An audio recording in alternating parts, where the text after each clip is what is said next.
So in this video is for NEET 2021 aspirants. One question which a lot of students have been recently asking me after the news has come that NEET is going to happen twice. They're asking me whether NEET cutoff is going to go up or down, right?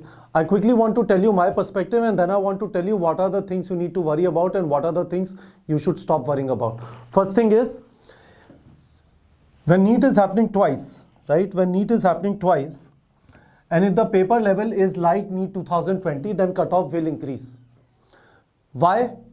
You are given an opportunity to give the paper twice, best score would be taken. Obviously the cutoff will go up if the paper is like NEET 2020, and I think this is going to be really bad for everyone. It is bad for the students, it is bad for all the people who have to select the student. Imagine you get one question wrong and your rank can go up by 2,000, 3,000 ranks. That is unfair to everyone, right? The criteria then that gets applied, who got higher marks in biology, a lot of people would still be there. After that, the criteria is who is higher age. Then that becomes the criteria based on which it would get decided whether you get a government college or a private college.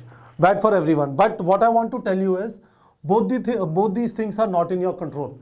So I would recommend, don't worry about this thing. If paper is easy, whoever has studied, for him it will be easy. If he has studied, a difficult paper would also be easy. If the paper is easy and person has not studied, he would find it difficult. If the paper is difficult, obviously he will find it difficult. So the thing is, if you prepare properly, then the paper level is same for everyone. It's not as if you are getting a difficult paper as someone else is getting an easy paper. So what is important is lot of time is remaining in NEET 2021.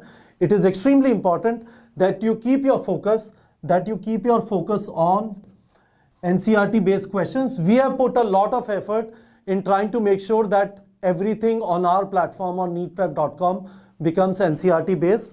Write mock tests, 15 to 20 hours of revision before it and postmortem after it. These are the things you need to focus. Every week or 2 weeks you are going to write mock tests, you are going to revise before it, and you are going to do postmortem after it, so that you identify your weak areas and you focus on your weak areas and try and fix them before the next mock test. Don't worry about anything else. Don't worry about anything else. This is not in your control. So don't worry about it. What is in your control is this.